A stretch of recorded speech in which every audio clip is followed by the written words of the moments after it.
आज इस वीडियो के अंदर हम एक ऐसा टॉपिक सीखेंगे जो केमिस्ट्री पढ़ने वाले हर एक बच्चे को आना चाहिए और खास तौर पे जो ऑर्गेनिक केमिस्ट्री में पढ़ रहे हैं या जिसको ऑर्गेनिक केमिस्ट्री का डर है उनको ये चीजें जरूर आनी चाहिए। आज का हमारा टॉपिक है types of organic reaction. Organic reactions को आज हम कोशिश करेंगे अच्छे से जानने की, पहचानने की। पहले मैं आपको इनकी टाइप्स बताऊंगा, आप अपने शॉर्ट नोट साथ साथ बनाते जाएंगे और फिर बाद में आपको एक क्वेश्चन दूंगा सॉल्व करने के लिए और उस क्वेश्चन को आप सॉल्व करेंगे और फिर नेक्स्ट वीडियो के अंदर उनके आंसर्स के बारे में बात करेंगे। सबसे पहले टाइप की रिएक्शन है सब्स्टिट्यूशन रिएक्शन। सब्स्टिट्यूशन का मतलब है रिप्लेसमेंट रिएक्शन और रिप्लेसमेंट का मतलब कुछ इस तरह से होता है, आपके पास कोई मॉलिक्यूल है, यहां से X बाहर चला गया और Y यहां पर आ गया। यानी जब एक ग्रुप रिप्लेस हो जाए किसी और ग्रुप से, इसे सब्स्टिट्यूशन रिएक्शन कहा जाता है। सपोज इसी तरह से आपसे कहा गया कि यहां पर ये रिएक्शन हुई और इस तरह से ये फॉर्म हुआ, तो यहां पर आप देख पाएंगे कि हमारा OH ग्रुप रिप्लेस हुआ और उसकी जगह पे SH ग्रुप आ गया। रिप्लेसमेंट रिएक्शन, सब्स्टिट्यूशन रिएक्शन इसे कहा जाएगा। तो जब कभी भी कोई चीज रिप्लेस होती है, तीन तरह की हैं ये रिएक्शन, नोट कीजिएगा, तीन तरह की। पहला है न्यूक्लियोफिलिक सब्स्टिट्यूशन रिएक्शन। उन्हें कहेंगे जहां आने वाला ग्रुप एक न्यूक्लियोफाइल है, न्यूक्लियोफिलिक सब्स्टिट्यूशन। अगर आने वाला ग्रुप इलेक्ट्रोफाइल है उसे इलेक्ट्रोफिलिक सब्स्टिट्यूशन, और अगर आने वाला ग्रुप फ्री रेडिकल है तो उसे फ्री रेडिकल सब्स्टिट्यूशन रिएक्शन कहा जाएगा। आपने आने वाले ग्रुप की तरफ देखना है कि वो किस तरह का है। अगर वो negatively charge nucleophilic, positively charge electrophilic, free radical है तो फ्री रेडिकल सब्स्टिट्यूशन, इस तरीके से उसको कहा जाएगा। जैसे सपोज मैं ये कहता हूं बेंजीन है, CH3 पॉजिटिव है, यहां से H पॉजिटिव बाहर जाता है और ये CH3 इसकी जगह पे आता है, तो हमने देखा पॉजिटिव चार्ज अटैक कर रहा है, इलेक्ट्रोफिलिक सब्स्टिट्यूशन इस रिएक्शन को कहा जाएगा। तो मुझे उम्मीद है आप यहां पर समझ चुके हैं। सब्स्टिट्यूशन, रिप्लेसमेंट, एक ग्रुप हटता है, एक ग्रुप आता है। अगली रिएक्शन है एडिशन रिएक्शन, और एडिशन रिएक्शन की पहचान है पाई बॉन्ड का होना, पाई बॉन्ड का टूटना। अगर रिएक्शन के दौरान पाई बॉन्ड टूटता है तो उसे एडिशन कहा जाएगा। जनरली नो साइड प्रोडक्ट, इस रिएक्शन के दौरान जनरली साइड प्रोडक्ट नहीं मिलेंगे। जैसे यहां देखें, हमने कहा हाइड्रोजन, पाई बॉन्ड यहां टूटेगा, एक इधर एक इधर, तो पाई बॉन्ड टूटा और यहां हाइड्रोजन ऐड हुआ है। पाई बॉन्ड टूटने के साथ हाइड्रोजन ऐड हुआ, तो इस तरह से हम कहेंगे एडिशन रिएक्शन। क्योंकि हाइड्रोजन ऐड हुआ है तो रिएक्शन का नाम होगा हाइड्रोजनेशन। आप हाइड्रोजनेशन कह सकते हैं या रिडक्शन कह सकते हैं। अगर मैं आपसे कहता कि यहां पर वाटर का एडिशन हो रहा है, अगर वाटर का एडिशन होता, पाई बॉन्ड टूटता इस तरह से, तो रिएक्शन का नाम क्या होता? हाइड्रेशन। इसे हाइड्रेशन कहेंगे। तो साथ के साथ नाम भी याद हो जाएंगे। कोई पूछे हाइड्रेशन क्या है? Addition of hydrogen. कोई पूछे हाइड्रोजनेशन क्या है? Addition of hydrogen. ऐसे ही अगर मैं कहूं कि हेलोजन का मॉलिक्यूल है Cl2, रिएक्शन सेम, वैसे ही पाई बॉन्ड स्प्लिट होगा दोनों पे क्लोरीन, तो हम क्या कहेंगे इसको? हेलोजनेशन। हेलोजन ऐड हो रहा है तो आप कहेंगे हेलोजनेशन। ये रिएक्शन इस तरह से याद होगी। और अगर मैं कहता हूं मेरे पास HCl है, तो बनने वाला प्रोडक्ट बिल्कुल सेम ऐसे ही बनेगा और रिएक्शन को हम कहेंगे हाइड्रोहेलोजिनेशन। हाइड्रोहैलोजिनेशन इसे कहा जाएगा। तो और भी कई तरह के रिएक्शन हो सकते हैं, मेनली आप इन्हीं बातों को ध्यान रखना। अगर पाई बॉन्ड टूटता है तो वो एक एडिशन रिएक्शन, हाइड्रोजनेशन का meaning addition of hydrogen, halogenation, hydration वगैरह, ये सभी मीनिंग याद रखने चाहिए, आप याद रख पाएंगे। अब एलिमिनेशन रिएक्शन, एलिमिनेशन रिएक्शन वो होती हैं जहां पर पाई बॉन्ड बनता है या रिंग बनता है।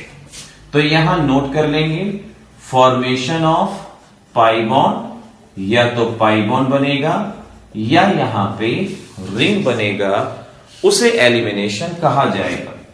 जरा ध्यान से देखिएगा, आपके पास है CH3CH2Cl KOH। ऑर्गेनिक रिएजेंट की प्लेलिस्ट में ऑलरेडी इसके बारे में बताया जा चुका है। Cl गया, H गया, HCl बाहर, और यहां पर बना पाई बॉन्ड। तो इस रिएक्शन के दौरान पाई बॉन्ड बना, एलिमिनेशन कहलाई जाएगी। क्या नाम होगा इसका? क्या बाहर गया? हाइड्रोजन हैलोजन, तो नाम लिख लीजिएगा डीहाइड्रो हैलोजनेशन। डीहाइड्रो, डी शब्द यहां पर रिमूवल को रिप्रेजेंट करता है, डीहाइड्रो हैलोजनेशन।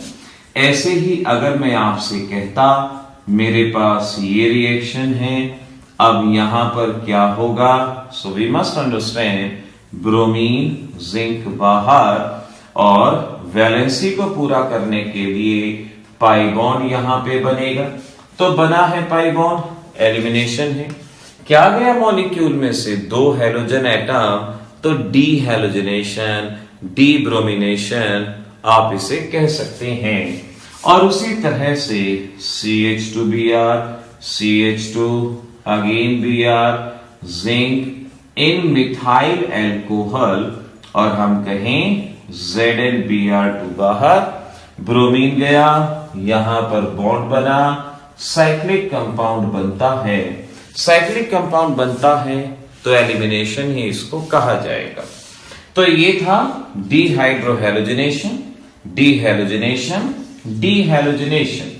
अगर ऐसे ही आपसे कहें डिहाइड्रेशन का मीनिंग बताएं, तो डिहाइड्रेशन का मीनिंग होगा रिमूवल ऑफ वाटर, डिहाइड्रेशन। तो जो भी चीज बाहर निकलती है उसी हिसाब से आप उसको बता सकते हैं।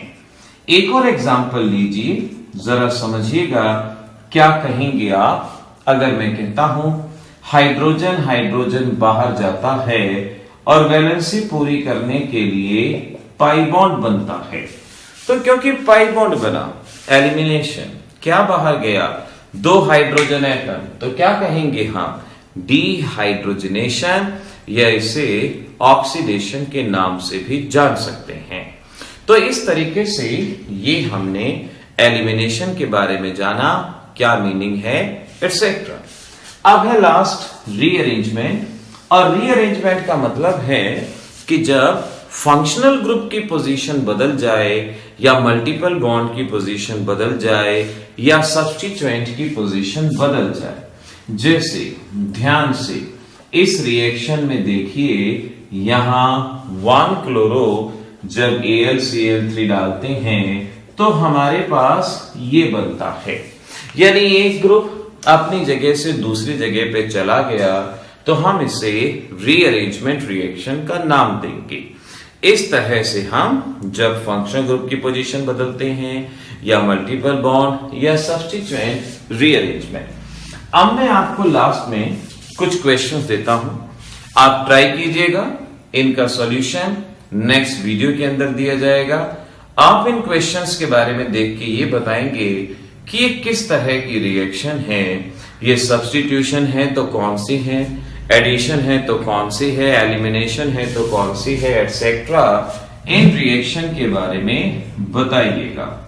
सबसे पहली रिएक्शन हम ये दे रहे हैं, यहां HCl, और ये बना, जो कुछ बना उसके बारे में आपको बताना है क्या क्या हो सकता है।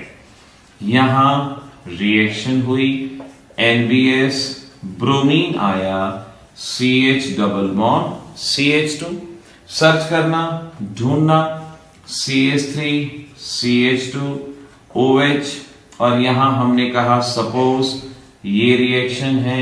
सपोज कुछ रिएक्शन हो सकता है, हाइपोथेटिकल भी हो, आपको जो रिएक्शन दी गई है बस उसी को देख के बताएंगे क्या होगा। ऐसे ही ये हमारे पास ब्रोमीन स्टेप नंबर 1 यहां बना इस तरह से ये कंपाउंड। स्टेप नंबर 2 यहां पर HNH2 की रिएक्शन हुई और बना ये कंपाउंड हमारे पास। स्टेप नंबर 3 इस तरह से HNH2 की रिएक्शन हुई और यहां बना हमारे पास ये कंपाउंड इस तरह से। आपको बताना है इसमें फर्स्ट में क्या हुआ, सेकंड में क्या हुआ, फर्स्ट प्लस सेकंड में क्या हुआ, अगर फर्स्ट और सेकंड को कंबाइन करके बोले तो क्या हुआ, फर्स्ट और थर्ड को कंबाइन करके बोले तो क्या हुआ। इस तरीके से आपने इन क्वेश्चंस को सॉल्व करने की कोशिश करनी है। टॉपिक आपको बताया गया है, उस टॉपिक को बार बार सीखते हुए जवाब देना है। तो इस लेक्चर में हमने जाना किस तरह से कितने तरह की ऑर्गेनिक रिएक्शन है और कैसे आप उनको जल्दी से समझ सकते हैं। सॉल्व करके नेक्स्ट वीडियो को देखिएगा, सॉल्यूशन बताए जाएंगे। All the best.